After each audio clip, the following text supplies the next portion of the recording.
Hello दोस्तों, कैसे हो आप लोग। उम्मीद है आप सब अच्छे होंगे। तो दोस्तों, आपके वीडियो में हम लोग करने वाले हैं question number 2 MEG 10 unit number 2 block number 1 में से। इससे पहले मैं क्वेश्चन नंबर 1 को अपलोड कर चुकी हूँ और यूनिट नंबर 1 के भी मैंने 4 क्वेश्चन जो है वो अपलोड कर रखे हैं। आप लोग जा सकते हो मेरे चैनल पे, वहाँ पे वो वीडियोस को देख सकते हो। उसके बाद फिर इसको कंटिन्यू कर सकते हो आप लोग। तो जैसे कि मैंने आपको बताया कि हम MEG 10 को किस तरह से स्टडी करने वाले हैं।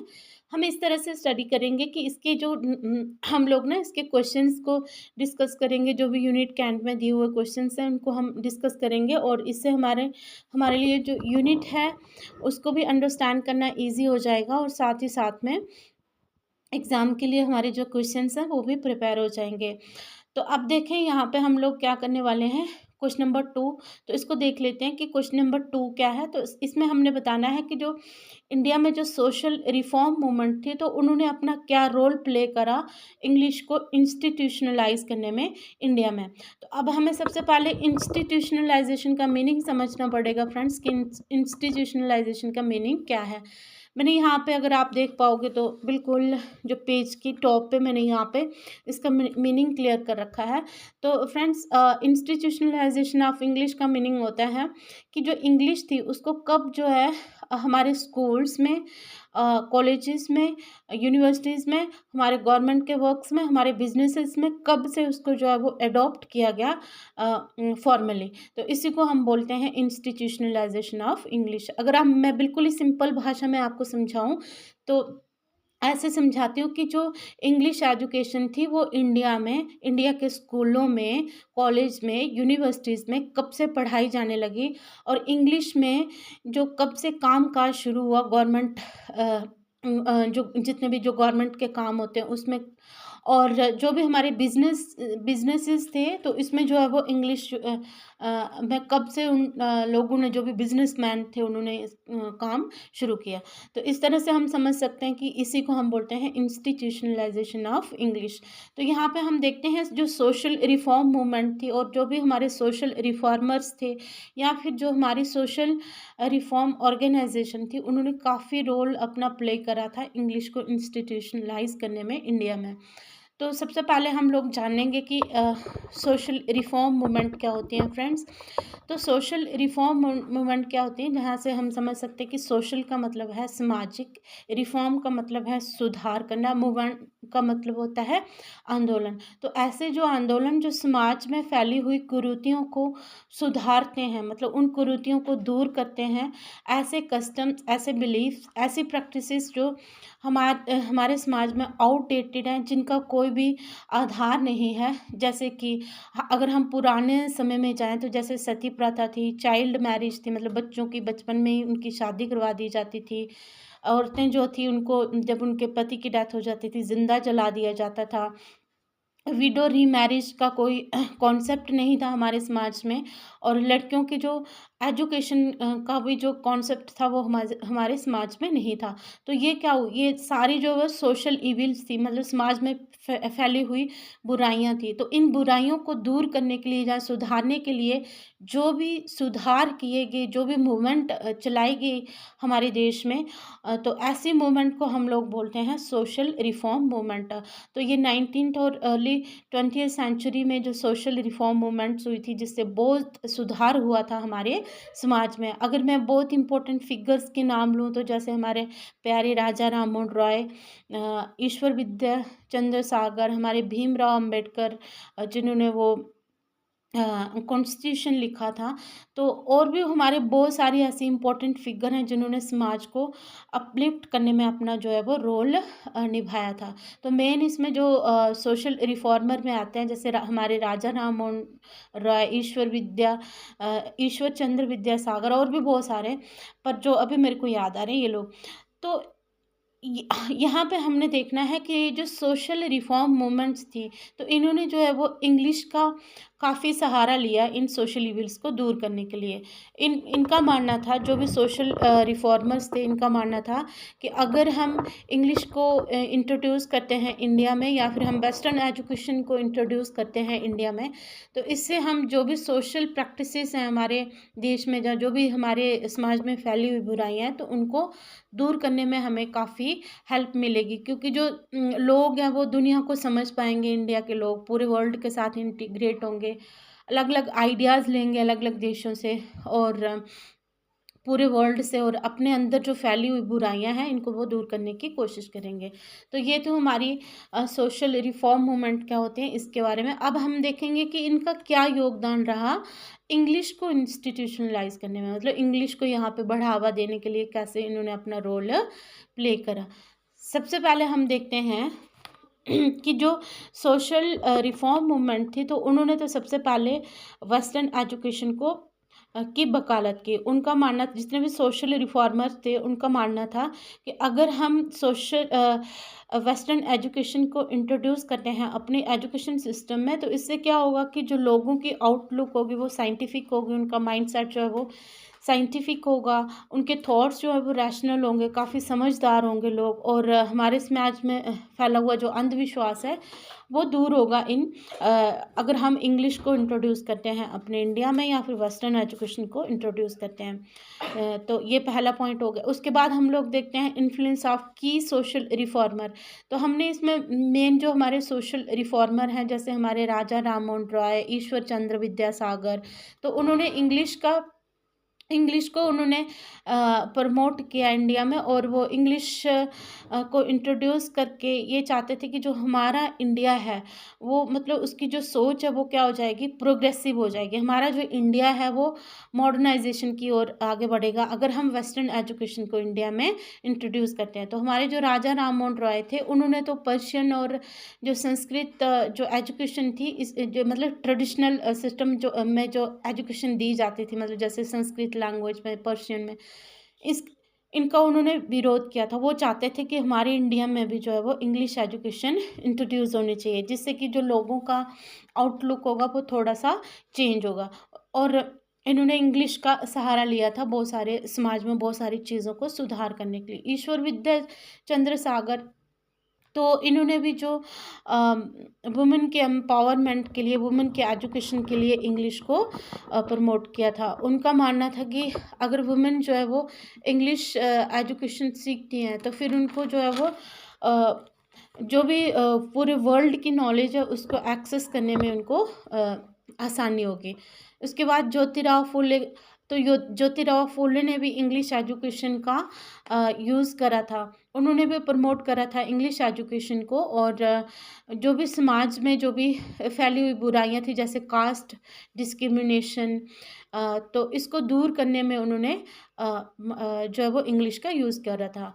जो भी हमारे दबे हुए जो समाज के वर्ग थे, दबे हुए वर्ग जैसे छोटी कास्ट के, या फिर मतलब जो लोअर कास्ट जिनको माना जाता था, या फिर जो वुमेन थी, लड़कियां थी, तो उनको एम्पावर करने के लिए इंग्लिश का यूज़ उन्होंने एज अ टूल किया था। उसके बाद हम लोग देखते हैं institutional support and new education model. तो अब हम यहाँ पे देखते हैं कि जो हमारे इंडिया में बहुत सारे जो हमारे इंस्टीट्यूट थे, तो यहाँ पे जो इंग्लिश एजुकेशन को इंट्रोड्यूस किया गया। अगर हम देखेंगे जो हिंदू कॉलेज था कैलकाटा में, जिसकी स्थापना किसने की थी, राजा राममोहन रॉय और डेविड हेयर ने 1817 में की थी। तो इसमें ये वाला जो इंस्टीट्यूट था इसने काफ़ी जो अपना रोल प्ले करा था इंग्लिश को प्रमोट करने में। उसके बाद हम लोग देखते हैं कंट्रीब्यूशन टू वुमेन एजुकेशन।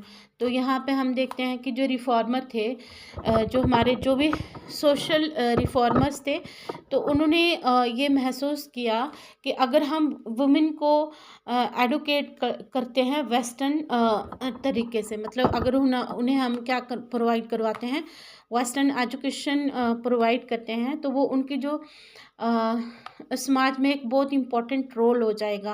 वो मतलब ऐसा करने से क्या होगा कि जो हमारी सोसाइटी है वो प्रोग्रेसिव हो जाएगी।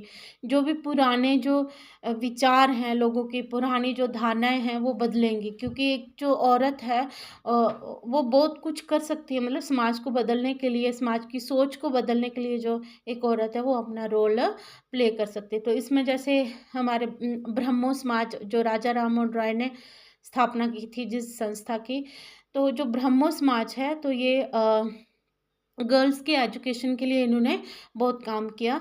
तो यहाँ पे भी जो है वो इंग्लिश एजुकेशन पे ज़्यादा फोकस दिया गया। इसके बाद हम देखते हैं कि इंग्लिश का यूज़ करके जो बहुत सारी कस्टम थे हमारे समाज में, जैसे कि मतलब अगर कोई वुमेन है वो क्या हो जाती है, विधवा हो जाती है, तो उसकी दूसरी शादी नहीं करवाई जाती थी।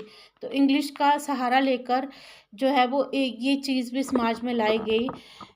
विडो रीमैरिज एक्ट लाया गया हमारे समाज में, हमारे इंडिया में, जिससे कि जो है वो वुमेन की काफ़ी बेटरमेंट हुई। फिफ्थ पॉइंट देखिए, promoting egalitarian values and caste reform.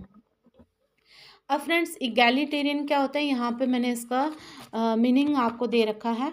Egalitarian का मतलब होता है it refers to the idea that all people should be treated equally. इसका मतलब है कि इगैलिटेरियन का मतलब है कि जो भी समाज के लोग हैं, जो भी हमारे देश में रहने वाले लोग हैं, उनके साथ जो है वो समानता का व्यवहार किया जाना चाहिए, चाहे वो किसी भी कास्ट से हैं, किसी भी धर्म से हैं, किसी क्षेत्र से हैं, और किसी भी जेंडर के हैं, मेल है फीमेल है, और इन लोगों के साथ जो है वो समानता का व्यवहार किया जाना चाहिए। तो ये मतलब होता है इगैलिटेरियन का मतलब। बेसिकली यहाँ पे क्या होता है कि यहाँ पे इक्वलिटी को प्रमोट किया जाता है, सबको इक्वल देखा जाता है, और किसी के भी साथ जो किसी जाति, धर्म, क्षेत्र या फिर उसके लिंग के आधार पर कोई भेदभाव नहीं किया जाता। तो जहाँ इधर हम देखते हैं कि जैसे हमारे भीमराव अंबेडकर हैं, उन्होंने एक जाति विशेष के लिए काम करा था, बट अगर हम ओवरऑल देखें तो उन्होंने पूरे इंडिया के बेटरमेंट के लिए जो है वो काम करा था। खासकर अगर हम वुमेन की बात करें तो वुमेन के लिए उन्होंने बहुत काम किया था, संविधान के निर्माता जिनको कहा जाता है। तो यहाँ पे अगर हम देखें तो जो भीमराव अंबेडकर थे उन्होंने काफ़ी जो है वो अपना इम्पोर्टेंट रोल प्ले किया था लोअर कास्ट जो कम्युनिटीज़ थी उनके अपलिफ्टमेंट के लिए, और जो भी हमारी वुमेन थी, गर्ल्स थी, उनकी अपलिफ्टमेंट के लिए। तो आई होप इधर तक तो आपको ये जो पॉइंट्स हैं ये समझ में आए होंगे।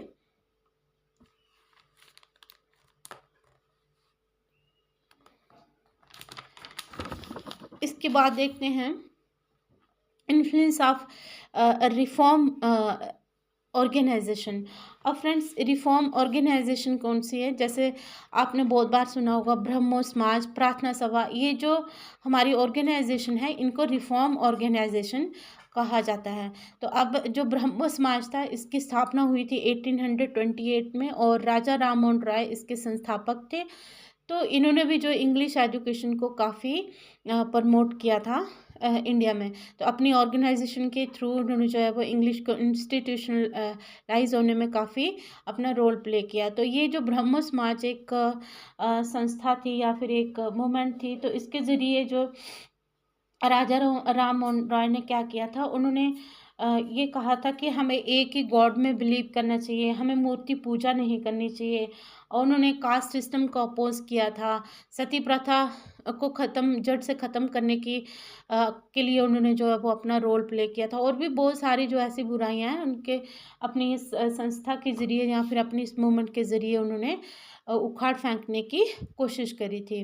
तो उनका मानना था कि अगर हम इंग्लिश एजुकेशन का यूज़ करते हैं तो इससे जो लोगों की मॉरल अपलिफ्टमेंट होगी, और उन्होंने यहाँ पे जो है वो इंग्लिश मीडियम जो स्कूल्स थे, बहुत सारे जो स्कूल्स उन्होंने इंग्लिश मीडियम स्कूल्स को जो है वो प्रमोट करा। उसके बाद हम लोग देखते हैं प्रार्थना समाज।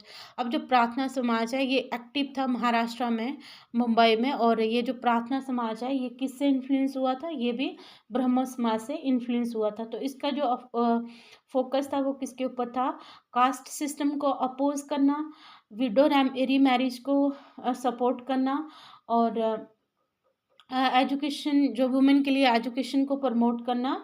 और ये भी जो चाहते थे कि ये समाज में क्या होनी चाहिए?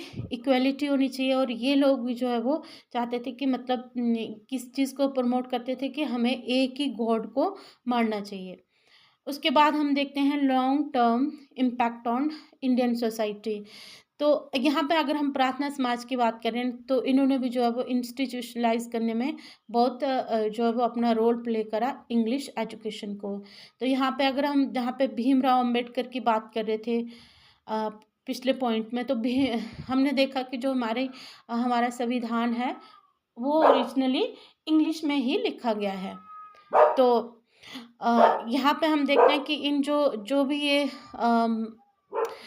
जो भी सोशल रिफॉर्म मूवमेंट थी, तो इन्होंने इंग्लिश को प्रमोट करने में अपना काफ़ी रोल प्ले किया। और इसका जो लॉन्ग टर्म इम्पैक्ट पड़ा हमारी सोसाइटी के ऊपर।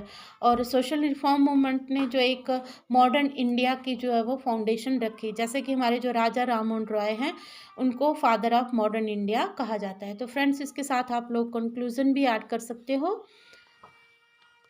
आई होप आपको मेरी वीडियोस अच्छी लगी होगी। और अगर आपको मेरी वीडियो अच्छी लगी तो please like share subscribe my channel. Thank you very much. Bye bye.